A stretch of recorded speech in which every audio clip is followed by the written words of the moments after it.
ಸರಸ್ವತಿ ನಗರದ ಗುರುಸ್ವರೂಪಿಗಳಾದಂಥ ಸಕಲ ಶರಣರ ಪಾದಗಳಲ್ಲಿ ನನ್ನ ಅನಂತ ನಮಸ್ಕಾರಗಳು. ನಿತ್ಯ ನಿರಂಜನ ತಾನೆಂದರಿಯದೆ ತತ್ವಮಸಿ ಎಂದು ಹೊರಗನೆ ಹಾಡಿ ಸತ್ತಿತ್ತಲ್ಲ ಜಗವೆಲ್ಲ ನಾಯಿ ಸಾವ. ತಮ್ಮ ತಾವರಿಯದೆ ಸತ್ತವರ ಪತ್ರ ಓದಿದಡೆ ಎತ್ತಣ ಮುಕ್ತಿ ಗುಹೇಶ್ವರ. ಈ ಪ್ರಪಂಚದ ಸಕಲ ದೇಹಗಳಲ್ಲಿ ಅದ್ಭುತವಾದ ಶಕ್ತಿ ಇದೆ.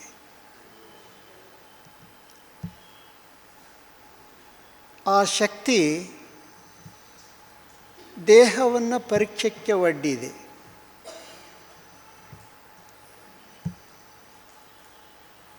ಅದರಲ್ಲಿ ಪಾರಂಗತರಾಗಬೇಕು.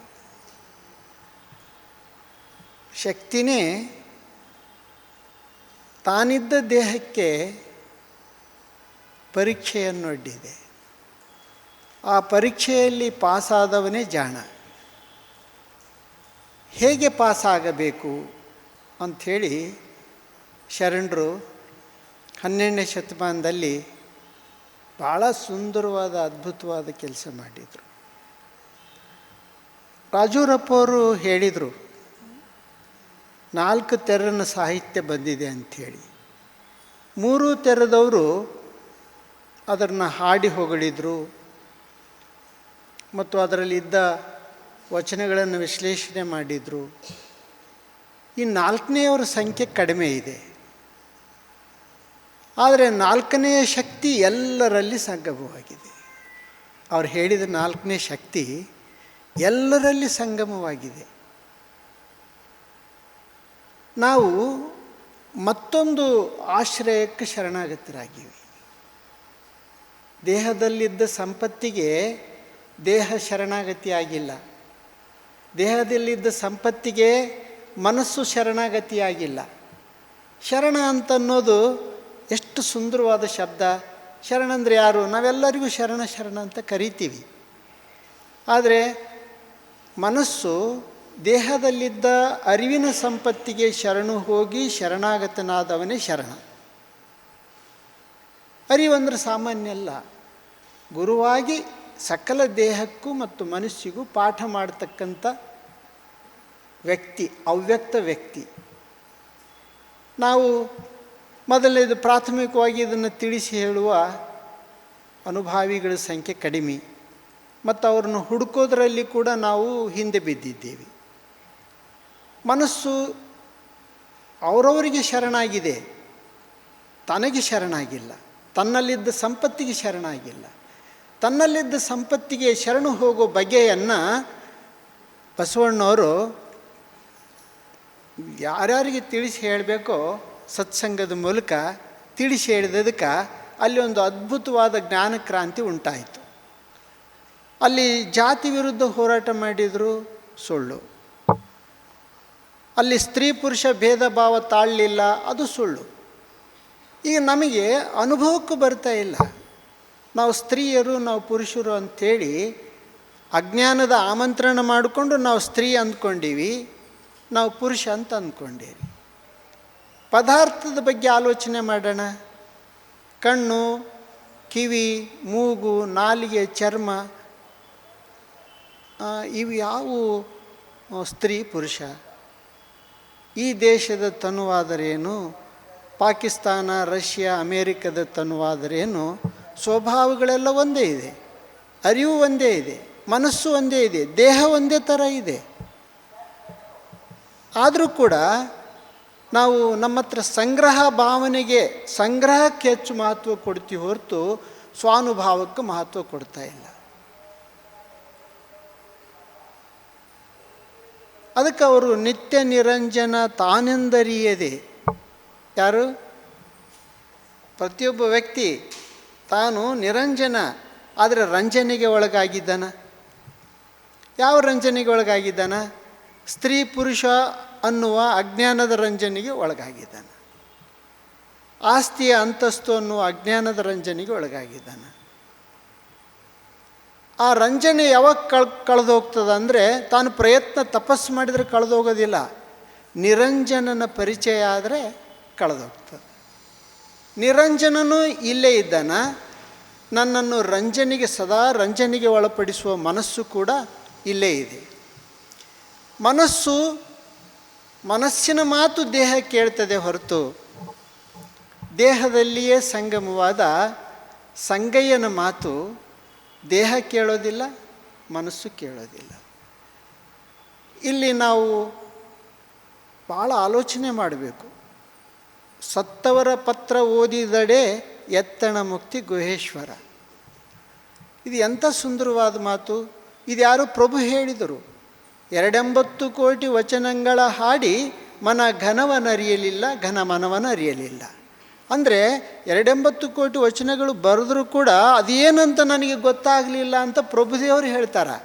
ಮತ್ತು ಸತ್ತವರ ಪತ್ರ ಓದಿದಡೆ ಎತ್ತಣ ಮುಕ್ತಿ ಗುಹೇಶ್ವರ, ಭಗವದ್ಗೀತೆ ಈಗ ಬರೆದು ಬಸವಗೀತೆ, ಮತ್ತು ಎಷ್ಟೋ ಅದಾವಲ್ಲ ಪುಸ್ತಕಗಳು, ಅವೆಲ್ಲ ಸತ್ತವರು.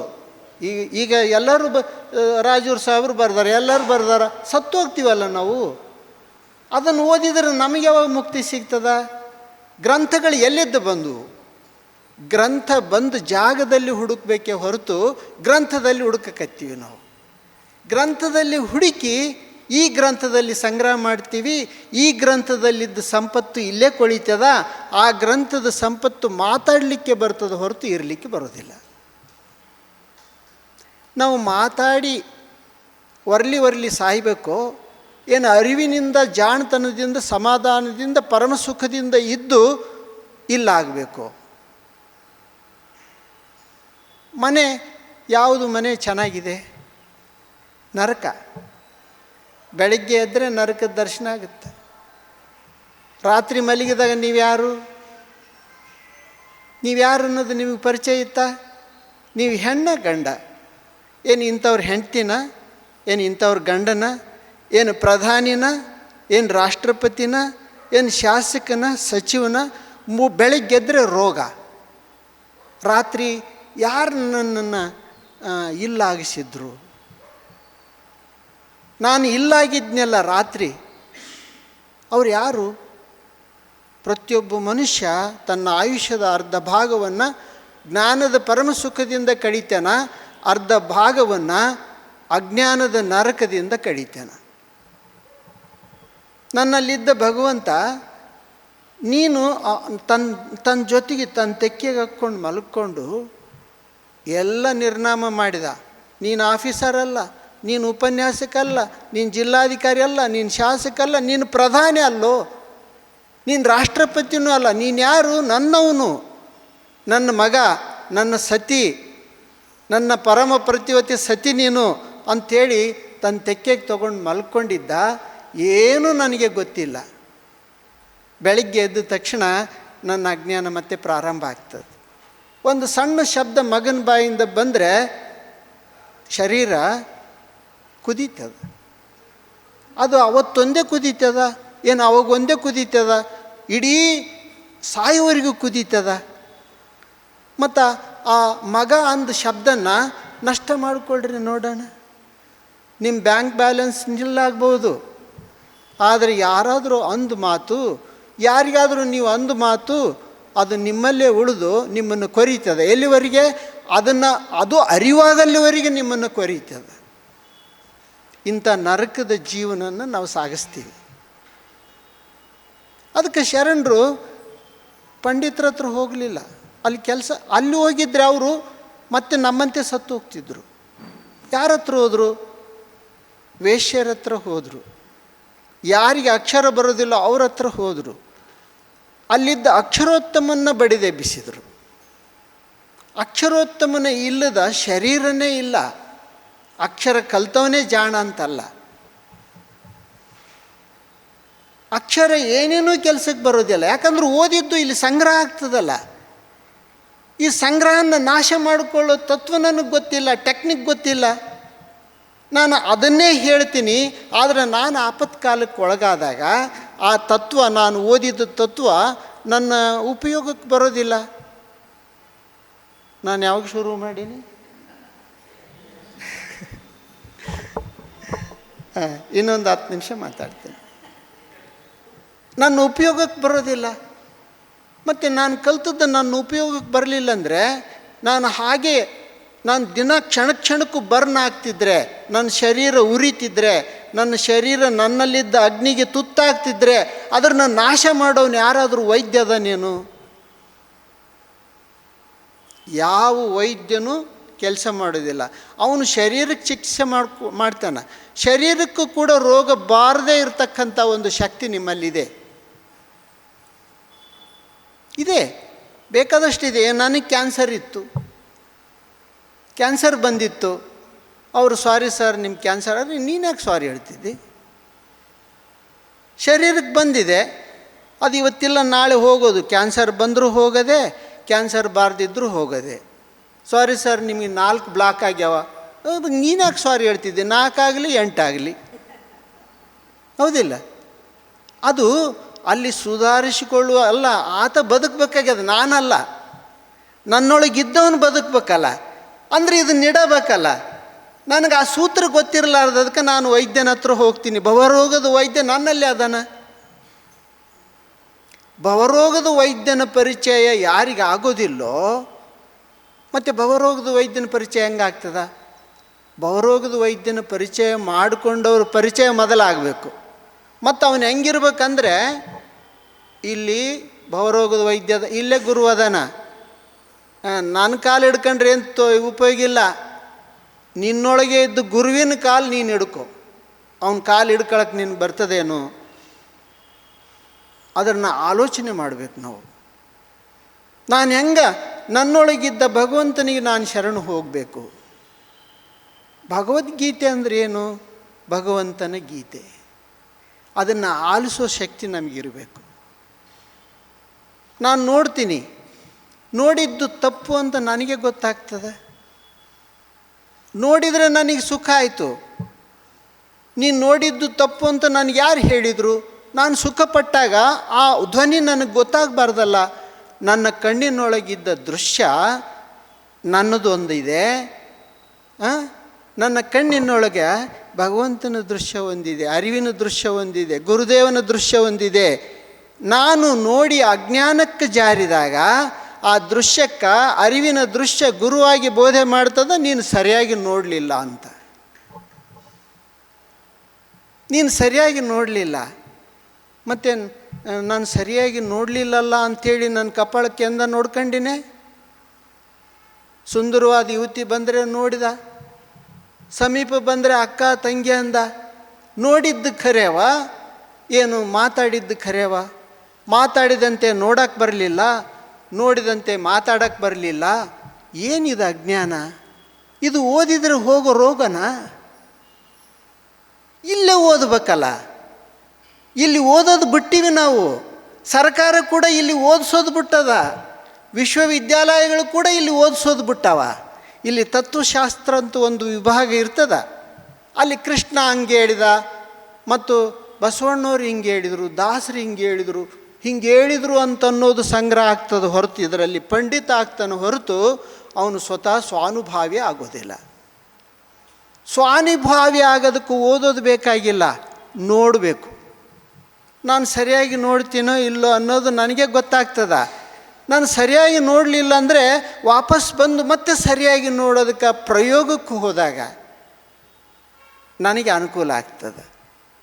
ಈ ಪ್ರಯೋಗಕ್ಕೆ ಶರಣರು ಬಸವಣ್ಣವರು ಕಳಿಸಿದರು. ಹೆಂಗೆ ಹೇಳ್ತಾರೆ ನೋಡ್ರಿ, ಕಣ್ಣೊಳಗೆ ಕಣ್ಣಿದ್ದು ಕಾಣಲೇ ಕರಿಯರಯ್ಯ. ಏನು ಕಣ್ಣೊಳಗೆ ಏನು ಕಣ್ಣದ? ಇನ್ನೊಂದು ಕಣ್ಣೈತೆ. ಆ ಕಣ್ಣನ್ನು ಈ ಕಣ್ಣೇ ಕಾಣಬೇಕಲ್ಲ. ಕಣ್ಣೆಷ್ಟದವ? 2 ಅದಾವ. 2 ಕಣ್ಣಿಗೆ ಕಾಣೋ ದೃಶ್ಯ ಅಂತೂ ಒಂದೇ, ಆದರೆ ಒಂದು ಕಣ್ಣಿನಲ್ಲಿ 2 ದೃಶ್ಯಗಳದಾವ. 2 ದೃಶ್ಯ ಯಾವುದು? ಅದು ಆ 2 ದೃಶ್ಯಕ್ಕೆ ಕಣ್ಣು ಉಪಕರಣ ಆಗ್ಯದ. 2 ದೃಶ್ಯಗಳಿಗೆ ಕಣ್ಣು ಉಪಕರಣ ಆಗ್ಯದ. ಒಂದು ದೃಶ್ಯ ಮನಸ್ಸಿಂದು, ಮತ್ತೊಂದು ದೃಶ್ಯ ಅರಿವಿಂದು. ಅದಕ್ಕೆ ಕಣ್ಣೊಳಗೆ ಕಣ್ಣಿದ್ದು ಕಾಣಲೇ ಕರಿಯರಯ್ಯ. ಇದು ನನಗೆ ಬಸವಣ್ಣವ್ರು ಬರೆದರೆ ಗೊತ್ತಾಯ್ತು ಅಂತಲ್ಲ, ನನಗೆ ಗೊತ್ತಾಗುತ್ತೆ ದಿನ. ಅದು ಏನಂತ ನಾನು ಆಲೋಚನೆ ಮಾಡೋಕ್ಕೆ ಹೋಗಿಲ್ಲ. ಅದರ ಸುಖ ಅನುಭವಿಸೋದ್ರಲ್ಲೇ ನಾನು ಮಗ್ನನಾಗಿನಿ ಹೊರತು ಇದು ದುಃಖ ಅಲ್ಲ ಅಂತನ್ನೋದು ನನ್ನ ಗಮನಕ್ಕೆ ಬಂದಿಲ್ಲ. ನನ್ನ ಗಮನಕ್ಕೆ ಬರಬೇಕಲ್ಲ. ನಾನು ಗಮನಕ್ಕೆ ಬರೆದಿದ್ದರೆ ಹೇಗೆ? ಗಮನಕ್ಕೆ ಬರೋದಂದೇ ಅಲ್ಲ, ಅದು ಪ್ರಯೋಗಕ್ಕೆ ಹೋಗ್ಬೇಕು. ನಾನು ಹೆಂಗೆ ನೋಡಬೇಕು? ನನಗೆ ನೋಡೋಕ್ಕೆ ಬರುವಲ್ದು ಅಂತೇಳಿ ಯಾರಾದರೂ ಹೇಳ್ಯಾರ? ನನಗೆ ನೋಡೋಕ್ಕೆ ಬರುವಲ್ದು, ನೋಡಿದರೆ ನನಗೆ ಉದ್ರೇಕ ಆಗುತ್ತಾ, ನನಗೆ ಹಾವು ಹರಿದಾಡ್ದಂಗೆ ಆಗುತ್ತಾ, ನನಗೆ ತೊಂದರೆ ಆಗುತ್ತಾ ಅಂಥೇಳಿ ವೈದ್ಯನ ಕಣ್ಣಿನ ಡಾಕ್ಟ್ರ್ ಹತ್ರ ಹೋದ್ರೆ ಅವ್ನು ಹೇಳಂಗದನೇನು, ನಿನ್ನ ಕಣ್ಣು ಚಲೋ ಕಾಣ್ತಾವಂತಾನೆ. ಆದರೆ ಕುರುಡುಗಣ್ಣು ನೋಡುವುದ ನೋಡಲರಿಯದೆ ಕೆಟ್ಟಿತ್ತಿ ಜಗವೆಲ್ಲ. ಎಂಥ ಸುಂದರವಾದ ಸೂತ್ರ ಇದು, ಜಗತ್ತಿಗೆ ಕೊಟ್ಟು ಸೂತ್ರ. ಈ ಸೂತ್ರ ಒಂದೇ ಸಾಕು, ಜಗತ್ತು ಪಾವನ ಆಗಬೇಕು. ನಾವು ಏನು ಮಾಡಿದ್ವಿ ಅದನ್ನು? ಸಾಹಿತಿಗಳಾದವ್ರು ಏನು ಮಾಡಿದ್ವಿ? ಸ್ವಾಮಿಗಳಾದವ್ರು ಏನು ಮಾಡಿದ್ವಿ? ಗುರುಗಳಾದವ್ರು ಏನು ಮಾಡ್ಯಾರವರು? ಮನಸ್ಸೇನು ಮಾಡಿತು? ಗುರುವಿನ ವೇಷ ಹಾಕಿ ಉಪಜೀವನಕ್ಕೆ ತೊಡಗಿತ್ತು. ಸ್ವಲ್ಪ ಓದ್ಕೊಂಡನಂದ್ರೆ ಈತನ ತಂದಿಡೋಣ ಪೀಠಕ್ಕೆ, ನಮ್ಗೆ 4 ಮಾತು ಹೇಳ್ತಾನಂತ. ಓದಿದ್ದೇ ಹೇಳಿದ, ಮಾಡೋ ಕೆಲಸ ಮಾಡಿದ, ಹಲ್ಕಟ್ಟು ಕೆಲಸ ಮಾಡೋದು ನಿಲ್ಲಂಗಿಲ್ಲ. ಆದರೆ ನಾವೇನು ಮಾಡ್ತೀವಿ? ಬಟ್ಟೆಗೆ ಮರಳಾಗ್ತೀವಿ. ನಾವು ಕಾಯಕ್ಕೆ ಮರಳಾಗಿವೇನು? ಕಾಯ ಅಂದರೆ ಭಗವಂತನ ಅವತಾರ, ಇದು ಅರಿವಿನ ಅವತಾರ. ಗುರು ಕಾಯವೇಷಧಾರಿ. ಆ ಕಾಯವೇಷಕ್ಕೆ ಮತ್ತು ಕಾಯನ್ನೇ ಒಂದು ವೇಷ ಮಾಡಿಕೊಂಡು ಬಂದತ ಗುರುವು. ಆ ಗುರುವಿಗೆ ಮತ್ತೊಂದು ವೇಷ ಹಾಕೋದಂದರೆ ಎಂಥ ವೇಷಿಗೆ ಸಮ ಅಂದಾರ ಶರಣರು. ವೇಷಿಗೆ ಸಮ ಅಂದಾರ. ನಾವು ವೇಷಕ್ಕೆ ಮರಳಾಗ್ತೀವಲ್ಲ. ನಾವು ಯಾಕೆ ಹೊರಗೆ ನೋಡೋಕತ್ತೀವಿ, ಒಳಗೆ ಯಾಕೆ ನೋಡುವಲ್ವಿ? ಒಳಗೆ ನೋಡೋದು ನಮ್ಗೆ ಯಾಕೆ ಗೊತ್ತಾಗವಲ್ದು? ನಾನು ಪರಿಚಯ ಮಾಡ್ಕೊಳ್ಳೋಕೆ ನನಗೆ ಯಾಕೆ ಗೊತ್ತಾಗವಲ್ದು? ನಿತ್ಯ ನಿರಂಜನ ತಾನೆಂದರಿಯದೆ. ನನಗೆ ಸ್ಪರ್ಶ ಜ್ಞಾನ ಇಲ್ಲ, ದೃಶ್ಯ ಜ್ಞಾನ ಇಲ್ಲ, ಶಬ್ದ ಜ್ಞಾನ ಇಲ್ಲ, ವಾಸನಾ ಜ್ಞಾನ ಇಲ್ಲ, ರುಚಿ ಜ್ಞಾನ ಇಲ್ಲ. ಈ ಎಲ್ಲ ಜ್ಞಾನ ಅಜ್ಞಾನ ಒಂದ್ರ ಬೆನ್ನಿಗೆ ಒಂದು ಅದಾವ. ಕಣ್ಣಲ್ಲಿ ಒಂದು ದೃಶ್ಯ ಇದೆ, ಮತ್ತೊಂದು ದೃಶ್ಯ ಇದೆ, ಕಣ್ಣು ಇದೆ, 3 ಕಣ್ಣಾದವು. 3 ಕಣ್ಣಿದ್ದವನಿಗೆ ನಾವೇನಂದೀವಿ? ಇಂದ ಪುರಾತನರು ಮುಕ್ಕಣ್ಣ ಅಂದಾರ. ಮುಕ್ಕಣ್ಣ ಅಂದ್ರೆ ಯಾರು? ಅವನು ಅದಾನೇನು? ಇಲ್ಲ, ನೀವೆಲ್ಲರೂ ಮುಕ್ಕಣ್ಣರೇ. ಮತ್ತು ನಾನು ಮುಕ್ಕಣ್ಣ ಅಂದ್ರೆ ನನಗೆ ಎಷ್ಟು ಹೆಮ್ಮೆ. ಆ ಮುಕ್ಕಣ್ಣನ ನಾನು ಕಂಡು ಹಿಡ್ಕೋಬೇಕಲ್ಲ. ನನಗೆ 3 ಕಣ್ಣು ಅದಾವ ಅನ್ನೋದನ್ನು ಗೊತ್ತಾಗಬೇಕಲ್ಲ. ಕಣ್ಣು ಅದಾವ. ಕಣ್ಣು ಏನು ನೋಡೋದಕ್ಕೆ ಬಳಸಕತ್ತೀವಿ ನಾವು. ಅದು ಏನು ನೋಡಿ ಶರೀರನ ಕರ್ಕೊಂಡು ಹೋಗ್ತದ? ಒಂದು ಲೋಹ ನೋಡಿ ಬಂಗಾರ ಅಂತ ತಿಳ್ಕೊಂಡು ದೇಹನ ಕಳ್ಳನ್ನು ಮಾಡ್ಯಾದ, ದೇಹನ ಕೊಲೆಗಡಕನ್ನು ಮಾಡ್ಯಾದ. ರಾಜ ಯುದ್ಧ ಅದಕ್ಕೆ ಮಾಡಿದ? ತಾನು ರಾಜನೇ, ಇನ್ನೊಬ್ಬವನು ರಾಜನೇ. ಹಳದಿ ಲೋಹಕ್ಕಾಗಿ ಯುದ್ಧ ಮಾಡಿದ. ತನ್ನ ಹತ್ರ ಕಿರೀಟ ಇತ್ತು, ಬಂಗಾರ ಸಿಂಹಾಸನ ಇತ್ತು, ಆದರೂ ಆ ಲೋಹಕ್ಕಾಗಿ ಯುದ್ಧ ಮಾಡಿದ. ಈ ಲೋಹ ನನಗೆ ಬೇಕಾ ಏನು ಅಂತ ಅವನು ಪ್ರಶ್ನೆ ಮಾಡಿಕೊಳ್ಳಿಲ್ಲ. ಯುದ್ಧ ಮಾಡಿದವನು ರಾಜ, ಕಳುವು ಮಾಡಿದವನು ಕಳ್ಳ. ಅವನು ಕೊಂದಾನ, ಇವನು ಕೊಂದಾನ. ಲೋಹ ಯಾರು ಕೊರಳಲ್ಲಿ ಆಭರಣ ಧರಿಸ್ಕೊಂತೀವಿ, ಎಷ್ಟು ವ್ಯಾಮೋಹ ಅದ್ರ ಮೇಲೆ. ಅದಕ್ಕೆ ಅಕ್ಕಮಾದೇವಿ ಏನು ಹೇಳ್ತಾವ? ಚಿನ್ನವ ಕೊಳ್ಳುವ ಅಣ್ಣಗಳಿರ, ಚಿನ್ನವ ನೋಡುವ ಅಣ್ಣಗಳಿರ, ಅರಿಶಿಣವ ನೋಡಿರಿ ಅಂತ. ಏನದವು? ನನ್ನ ನೆನಪಿರೋದಿಲ್ಲ ವಚನಗಳು. ಅವು ಏನು ಓದ್ಕೊಂತ ಹೋಗ್ಬೇಕು. ಅವು ನಮಗೆ ಒಂದು 8-10 ವಚನಗಳನ್ನು ಬಂದು ಅದನ್ನು ಹಾಡಿ ಸೈ ಅನಿಸ್ಕೊತೀವಿ. ಯಾರು ಚಪ್ಪಾಳೆ ತಟ್ಟಿದ್ರು? ವಚನಗಳಿಗೆ, ಶರಣರು ವಚನಗಳಿಗೆ ಚಪ್ಪಾಳೆ ತಟ್ಟಿದ್ರು, ಏನು ಮಾತಾಡಿದವ್ರಿಗೆ ತಪ್ಪಿದ್ರು? ಮಾತಂತೂ ಆತನು ಅಲ್ಲ. ಮಾತು ತನ್ನಲ್ಲಿ ಉಳಿಸ್ಕೊಂಡನ. ಶರಣರು ಮಾತೇಳಿ ಚಪ್ಪಾಳೆ ತಟ್ಟಿಸ್ಕೊಂತಾನೆ. ಏನು ಮಾಡಬೇಕು ನಾವು? ಅವ್ರಿಗೆ ಚಪ್ಪಾಳೆ ತಟ್ಟಿ ಬರ್ತೀವಿ, ಅವ್ರು ಮಾತಾಡ್ತಾರ. ಹಿಂಗೆ ಜೀವನ, ನರಕದ ಜೀವನ ಹಂಗೆ ಕೊನೆ ಸಾಗ್ತದೆ. ಇದನ್ನು ನಾನೇ ಸರಿ ಮಾಡ್ಕೋಬೇಕೇ ಹೊರತು ಇದನ್ನು ಯಾರೂ ಸರಿ ಮಾಡೋದಿಲ್ಲ. ಯಾಕಂದರೆ ನಾನೇ ತಪ್ಪಿತಸ್ಥ ಆಗಿದ್ದೀನಿ. ತಪ್ಪು ದಾರಿಯಲ್ಲಿ ನಾನೇ ನಡಿತೀನಿ, ಸರಿ ದಾರಿಯಲ್ಲಿ ನಾನೇ ನಡಿಬೇಕು. ಸರಿ ದಾರಿಯಲ್ಲಿ ನಡೀತಕ್ಕಂಥ ಎಲ್ಲ ವಿಚಾರಗಳು, ಎಲ್ಲ ಅನುಭವ ನನ್ನಲ್ಲೇ ಇದೆ. ನನ್ನ ಸ್ವಾನುಭವದಿಂದ ಕೇಳಬೇಕು, ನನ್ನ ಸ್ವಾನುಭಾವದಿಂದ ನೋಡಬೇಕು, ನನ್ನ ಸ್ವಾನುಭಾವದಿಂದ ಮುಟ್ಟಬೇಕು. ಪದಾರ್ಥ ಎಲ್ಲ ಒಂದೇ ಐತೆ. ಕಣ್ಣು, ಕಿವಿ, ಮೂಗು, ನಾಲಿಗೆ, ರಕ್ತ, ಮೂಳೆ, ಮಾಂಸ, ಮಜ್ಜ, ಮೇಧಸ್ಸು, ರೋಮ, ನಖ ಎಲ್ಲ ಒಂದೇ ತಾನೇ. ಇಡೀ ಪ್ರಪಂಚದಲ್ಲಿದ್ದ ದೇಹದಲ್ಲಿ ಒಂದೇ ಇದೆ. ಮತ್ತು ಒಂದು ಪದಾರ್ಥ ನನ್ನ ನಾನು ಮುಟ್ಕೊಂಡ್ರೆ ನೋಡ್ರಿ, ನಿನ್ನ ನೀನು ತಿಳಿ ಅಂದ್ರಲ್ಲ, ಹೆಂಗೆ ತಿಳಿಬೇಕು? ನನ್ನ ಅಂಗದ ಯಾವ ಭಾಗ ಮುಟ್ಟಿದ್ರೂ ನನಗೇನು ತೊಂದರೆ ಆಗಿಲ್ಲ. ಮತ್ತೊಬ್ಬರು ಮುಟ್ತಾರಂದರೆ ಶರೀರದಲ್ಲಿ ಹಾವು ಹರಿದಾಡಿದಂಗೆ ಆಗ್ತದೆ. ಯಾಕಂದರೆ ನಾನು ಹೆಣ್ಣು ಅನ್ನುವ ಅಜ್ಞಾನ ಆಮಂತ್ರಣ ಮಾಡಿಕೊಂಡು ಗಂಡನ್ನು ಮುಟ್ಟಿಸ್ಕೊಂಡೀನಿ. ಗಂಡು ಅನ್ನುವ ಅಜ್ಞಾನ ಆಮಂತ್ರಣ ಮಾಡಿಕೊಂಡು ಅವನು ಹೆಣ್ಣನ್ನು ಮುಟ್ಟಿಸ್ಕೊಂಡಾನ. ಇಲ್ಲಿ ದೋಷ ಆಯ್ತಲ್ಲ. ಪದಾರ್ಥ ಒಂದೇ ಆದಂತೇಳಿ ಬಲವಾಗಿ ತಿಳಿದ್ರೂ ಸಾಕು, ಅಲ್ಲೇನಿಲ್ಲ. ಯಾರಾದರೂ ಮುಟ್ಟಿದರೆ ತಟ್ಟಿದರೆ ಚಪ್ಪಲಿ ಕೈಯಾಗಿ ಬರ್ತಾವೆ. ಏನಿದು ಗೋಳಾಟ? ನಾನು ಬಿಟ್ಟುಕೊಂಡ್ರೆ ನಾನು ಪ್ರಯೋಗಕ್ಕೆ ಹೋಗ್ತಾ ಇಲ್ಲ. ಮಾತು ಕೇಳೋದ್ರಲ್ಲಿ ನಿಪುಣ, ಓದೋದ್ರಲ್ಲಿ ನಿಪುಣ. ಪ್ರಯೋಗಕ್ಕೆ ಹೋಗಿ ಸಮಾಧಾನಿಯಾಗಿ ಸಂತೋಷದಿಂದ ಇರಬೇಕಾದ ಕೆಲಸಗಳೇ ನನ್ನಲ್ಲಿ ಇಲ್ಲವೇ ಇಲ್ಲ. ಅದಕ್ಕೆ ಇಲ್ಲಿ ನಿಮಗೆಲ್ಲ ಆಸಕ್ತಿ ಇದೆ. ನಿನ್ನೆ ನಾನು 1 ತಾಸು ಮಾಡಿದ್ನಮ್ಮ ಮನ್ಯಾಗ. 1 ತಾಸು ಮೇಲೆ ಆಯ್ತಂದ್ರು. ನೀವು ಯಾಕೆ ದಣಕಂತೀರ? ನನಗೆ ದಣಿಕಿಲ್ಲ. ಇದೇನಂತಂದ್ರೆ ಟಾಣಿಕ್ ಇದ್ದಂಗೆ. ನಿಮಗೂ ಟಾಣಿಕ್ ಇದ್ದಂಗೆ. ಏಕೆಂದರೆ ನಿಮಗೆ ಇದು ದಿವ್ಯೌಷಧಿ, ಇದು ಅರಿವು. ಮನಸ್ಸಿನಿಂದನೇ ಸರ್ವ ರೋಗಗಳು ಬರ್ತಾವೆ. ಮತ್ತು ಮನಸ್ಸನ್ನು ಯಾರಿಟ್ಟಾರ? ಅರಿವೇ. ಆ ಗುರುದೇವನ ಬೆಳಕಿನ ನೆರಳೇ ಮನಸ್ಸು. ನಾನು ಕಾಡಿಸ್ದಂಗೆ ಮಾಡ್ತೀನಿ, ನೀನು ಹೇಳಿದಂಗೆ ಮಾಡು ಅಂಥೇಳಿ ಇಬ್ಬರದು ಜುಗಲ್ಬಂದಿ ನಡೆದದಲ್ಲಿ ದೇಹದಾಗ. ನಾನು ಕಾಡಿಸ್ತೀನಿ, ನನ್ನ ಕಾಡಾಟಕ್ಕೆ ನೀನು ಹೆಂಗೆ ನೀನಿದ್ದು ದೇಹನ ನಾನು ಕಬ್ಜೆ ಮಾಡ್ಕೊಂಡೀನಿ, ನೀನು ಹೆಂಗೆ ದೂರ ಸರಿಸ್ತಿದ್ದಿ, ನಿನ್ನ ದೇಹನ ನೀನು ಹೆಂಗೆ ಸ್ವಾಧೀನಪಡಿಸುವಂತಿದ್ದಿ ನೋಡೋಣ ಅಂಥೇಳಿ ಅಲ್ಲಿ 2 ಜುಗಲ್ಬಂದಿ ನಡೆದವು. ನಮಗೆ ಮೊದಲು ಮನಸ್ಸು, ಅರಿವು, ದೇಹ ಅಂದರೆ ಏನು, ಇವೇನೇನು ಕೆಲಸ ಮಾಡಕತ್ಯಾವ.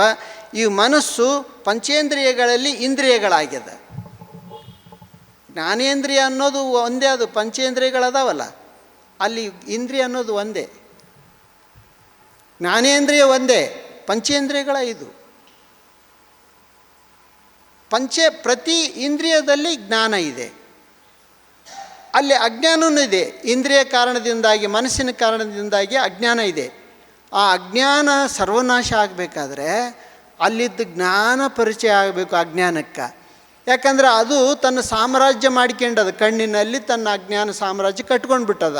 ಅದು ತಾನು ಕಟ್ಕೊಂಡದ್ದು ತಾನೇ ಹೆಂಗೆ ನಾಶ ಆಗ್ತದ? ಇದು ಕಠಿಣ ಕೆಲಸ ಇದೆ. ಇದು ದೇಹಕ್ಕನ್ನು ಗೊತ್ತಾಗಬೇಕು. ಯಾಕಂದರೆ ನೀನು ನನ್ನ ಕಣ್ಣಿನಿಂದ ನೋಡೋದಕ್ಕಾಗಿ ನನ್ನ ಶರೀರಕ್ಕೆ ಮುಪ್ಪೈತೆ. ಏನು ಮಾಡಿದರು? ದ್ರೌಪದಿ ಸುಮ್ಮನೆ ನಕ್ಕಳು. ಏನು? ದುರ್ಯೋಧನ ನೋಡಿ ಕುರುಡನ ಮಗ ಕುರುಡ ಅಂದ್ಲು.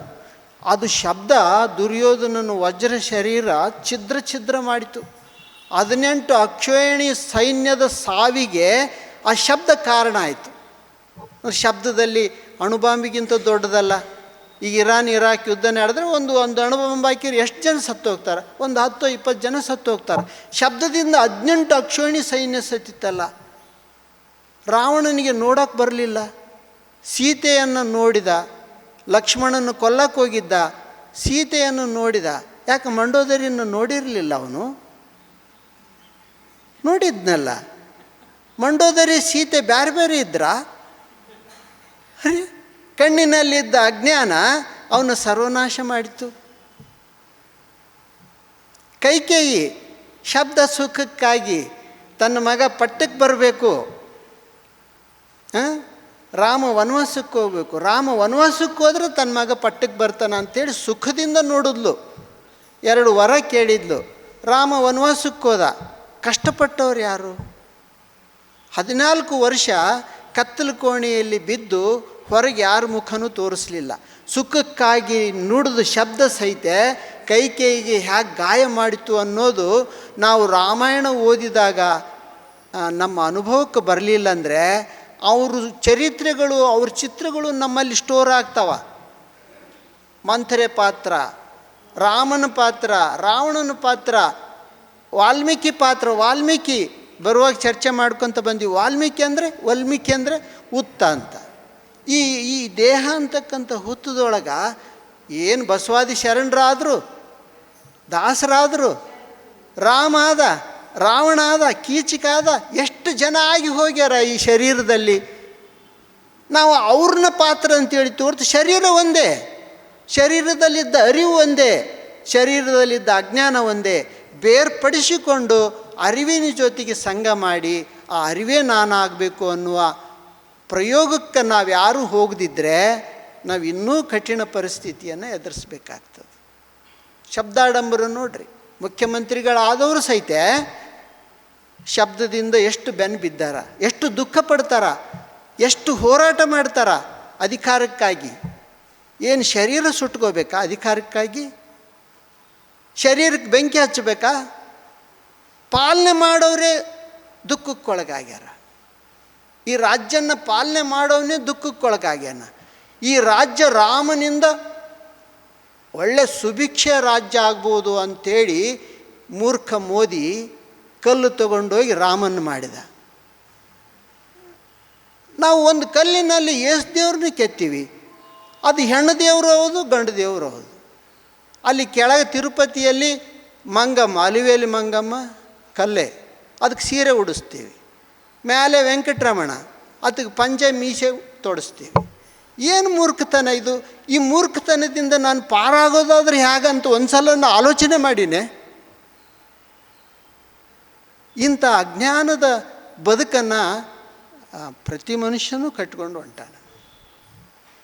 ಇದರಿಂದ ಪಾರಾಗದಿದ್ದರೆ ಅವರವರೇ ದುಃಖಕ್ಕೊಳಗಾಗೋದು ಅನಿವಾರ್ಯ ಆಗತ್ತೆ. ಸಾಕು ಮಾಡೋಣ. ನಮಸ್ಕಾರ.